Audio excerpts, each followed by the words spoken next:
Bachelor of hotel management లో university first rank, second rank, third rank. Sun International, Visakhapatnam, Hyderabad. నమస్తే, తెలుగు న్యూస్కి స్వాగతం. నేను గోపికృష్ణ. అప్సాన్ రాజేష్ గారు ప్రముఖ రాజకీయ సామాజిక విశ్లేషకులు ఉన్నారు. రాజేష్ గారు నమస్కారం. రాజేష్ గారు, గుడ్లవల్లేరు ఇంజనీరింగ్ కాలేజీలో జరిగినటువంటి ఘటన, అది జరిగిందా లేదా అనే కంటే ప్రచారంలోకి వచ్చినటువంటి విషయాల మీద డెఫినెట్గా చర్చించాల్సిన అవసరం ఉంది. నిన్న చాలా సీరియస్గా చంద్రబాబు ఆ విషయం మీద స్పందించారు. ప్రతి 3 గంటలకు ఒకసారి నాకు నివేదిక కావాలని అడిగారు. ఇంత సీరియస్గా స్పందించిన తర్వాత అక్కడ గుర్తించింది ఏంటి? విద్యార్థులు 300 వీడియోలకు పైగా వెళ్ళినాయి అనేటువంటి ఆందోళనలో ఫోన్ కాల్స్లో వస్తున్నటువంటి దాదాపు 2 నెలలుగా జరుగుతుందంట. ఇది భయం వేస్తుంది, ఆత్మహత్య చేసుకోవాలనిపిస్తుందని విద్యార్థులు ఆడియో కొన్ని బయటకు వస్తే అవి వింటుంటే తల్లిదండ్రులకి ఎంత ఆందోళనకరమైన విషయం ఉంటుంది. మీరు అక్కడ పరిశీలన విషయం మొత్తాన్ని మీరు పరిశీలించినప్పుడు, అక్కడ వాళ్ళతో మీరు మాట్లాడినప్పుడు మీ దృష్టికి వచ్చిన అంశాలు ఏంటి? అసలు ఏం జరిగింది పూర్తిగా అక్కడ?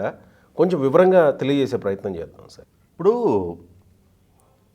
ఒక పక్క మనకి కలకత్తా డాక్టర్ గారి ఇష్యూ, ఆ అమ్మాయి ఎటువంటి పరిస్థితుల్లో ప్రాణాలు కోల్పోయింది అనేది, డ్యూటీలో ఉన్న పీజీ స్టూడెంట్.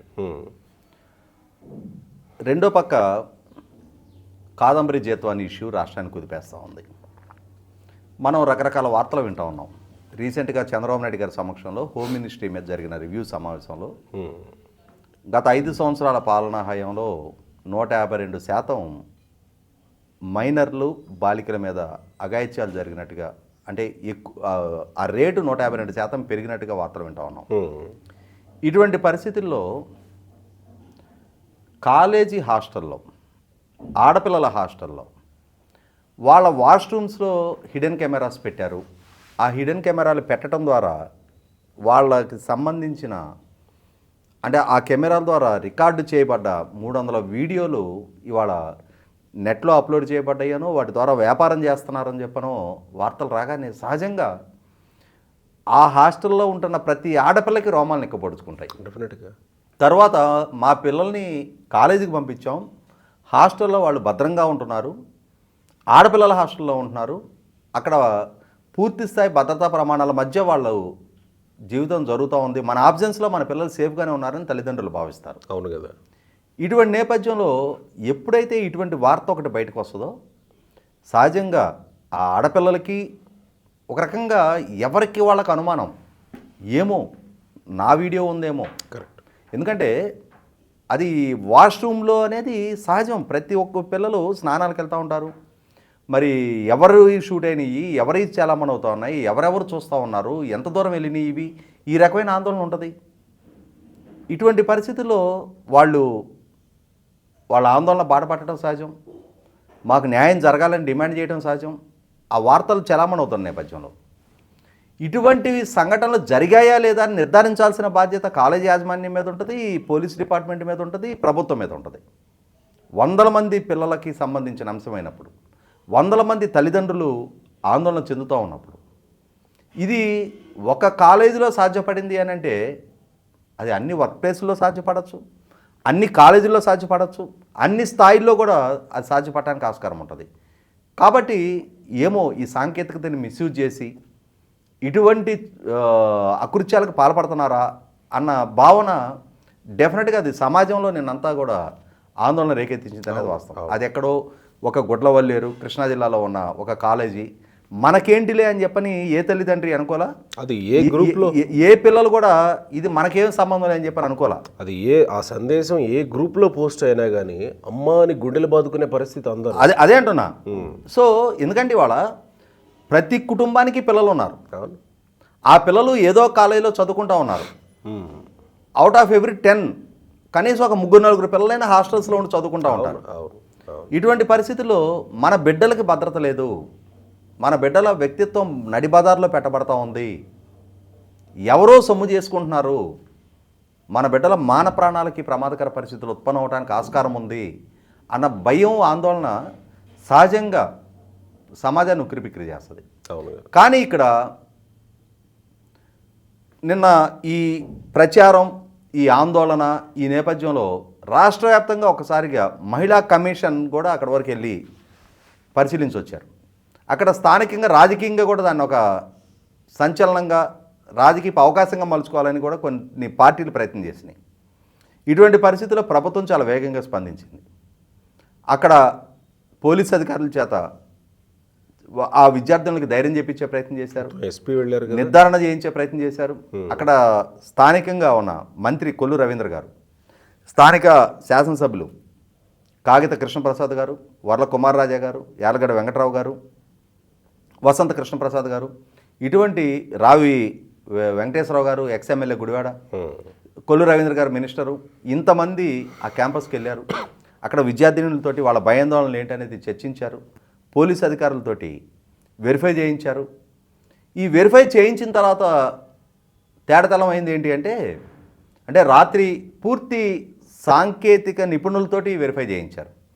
అంటే ఆ వాష్రూమ్స్లో కానీ రూమ్స్లో కానీ ఏదైనా ఎలక్ట్రానిక్ గ్యాడ్జెట్స్ అంటే హిడెన్గా ఉన్న గ్యాడ్జెట్స్ ఏమైనా ఉన్నాయని చెప్పని వాటిని ఐడెంటిఫై చేసే ఎక్విప్మెంట్ తోటి మొత్తం వెరిఫై చేశారు. వెరిఫై చేస్తే అసలు అటువంటి ఏం లేవు.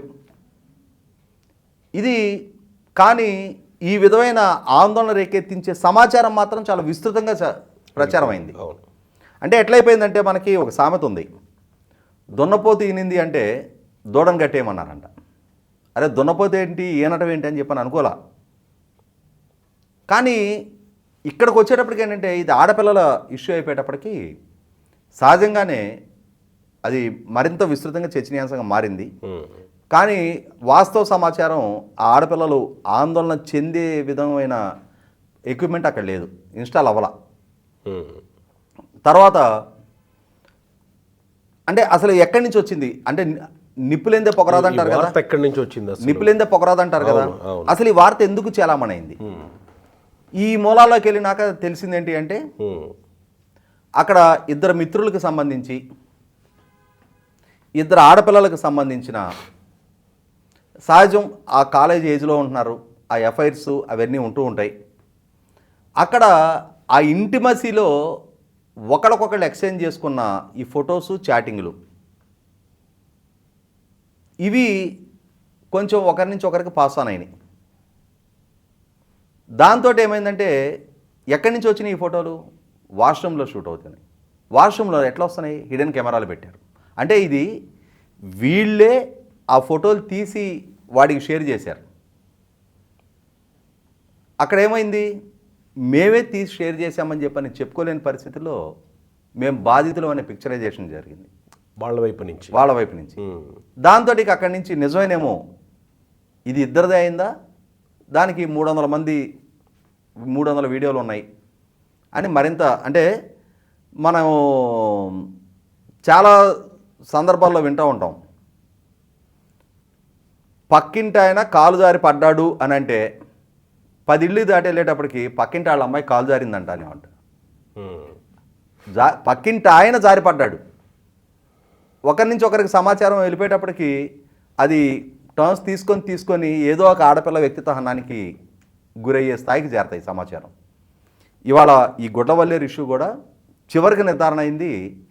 అక్కడున్న ఆడపిల్లల ఆందోళన చెందే పరిస్థితులు లేవు, అక్కడ ఉన్న ఆ ఆడపిల్లల తల్లిదండ్రులు ఆందోళన చెందాల్సిన అవసరం లేదు అని చెప్పని సాంకేతిక సిబ్బంది పోలీస్ డిపార్ట్మెంటు నిర్ధారణ చేసి రుజువు చేశారు. కానీ నిన్నంతా మాత్రం చాలా విస్తృతంగా ప్రచారం జరిగింది. ఆరోపణలు, ప్రత్యారోపణలు, విమర్శలు, జగన్మోహన్ రెడ్డి గారు ట్వీట్లు పెట్టడం, అంటే ఇది రాజకీయంగా కూడా మలుచుకునే ప్రయత్నం చేశారు. పేరుని కిట్టు, అక్కడ జడ్పీ చైర్మన్ హారిక వీళ్ళందరూ వెళ్ళి అక్కడ ధర్నాలు చేసే ప్రయత్నం చేశారు. రాత్రి క్యాంపస్లోకి వెళ్ళాలి, మేము ఆడపిల్లలతో మాట్లాడాలి అని చెప్పని. అప్పటికి రాత్రి 10 అయింది. పోలీసులు సహకరించలా, ఒప్పుకోలా, అనుమతించలేదు వాళ్ళని. ఆ రోడ్డు మీద కూర్చొని ధర్నా చేసి వెళ్ళారు. కానీ చివరిగా తేలింది ఏంటయ్యా అంటే కొండను దొవ్విన తర్వాత ఎలిగోడు లేదు. అసలు సిసలు సమాచారం ఇది. సో ఇప్పుడు విద్యార్థుల తల్లిదండ్రులు వాళ్ళు నిశ్చింతగా ఎవరు ఇళ్ళకాళ్ళు వెళ్ళిపోయారు, ఆడపిల్లలందరూ హాస్టల్కి వెళ్ళిపోయారు. అప్పటి వరకు మేము సెక్యూర్ అని చెప్పి నిర్ధారణ అయితే కానీ మేము హాస్టల్లో అడుగు పెట్టమన్న ఆడపిల్లలు కూడా వాళ్ళు కన్విన్స్ అయ్యి హాస్టల్కి వెళ్ళిపోయారు. వాళ్ళ సమక్షంలో 10 మంది పిల్లల సమక్షంలో, తల్లిదండ్రుల సమక్షంలో పోలీసులు ఈ సాంకేతిక సిబ్బంది కలిపి సెర్చ్ చేసి ఏమి లేదని చెప్పని ప్రూవ్ చేసుకున్న తర్వాత అప్పటికి ఓహో ఇదంతా గాలి ప్రచారమే, గాలి పౌగు చేసి దాని నుంచి ఏదో లబ్ధి పొందే ప్రయత్నం చేశారు. బహుశా ఈ కాదంబరి జేత్వాని ఇష్యూని డైవర్ట్ చేయడానికి ఇది ఒక ఎజెండాగా అనుకున్నారేమో తెలియదు. కానీ ఆ స్థాయిలో వాళ్ళు అనుకున్న స్థాయిలో చేయలేకపోయారేమో. అంటే కనీసం కొద్దిగానన్నా అక్కడ ఏదైనా నిప్పుంటే దాని నుంచి ఎంతో కొంత రాజేసి పక్కింటికన్నా అంటియడానికి ఆస్కారం ఉండేది. అంటే ఒకవేళ ప్రభుత్వం ఇంత త్వరగా ఇంత వేగంగా స్పందించకపోయి ఉంటే అది ఇంకా రకరకాల ఇది తీసుకునేది. అవును, ప్రభుత్వం స్పందించడం వల్ల త్వరగానే దాన్ని అవును ఇది చేయగలిగారు. Right sir, thank you.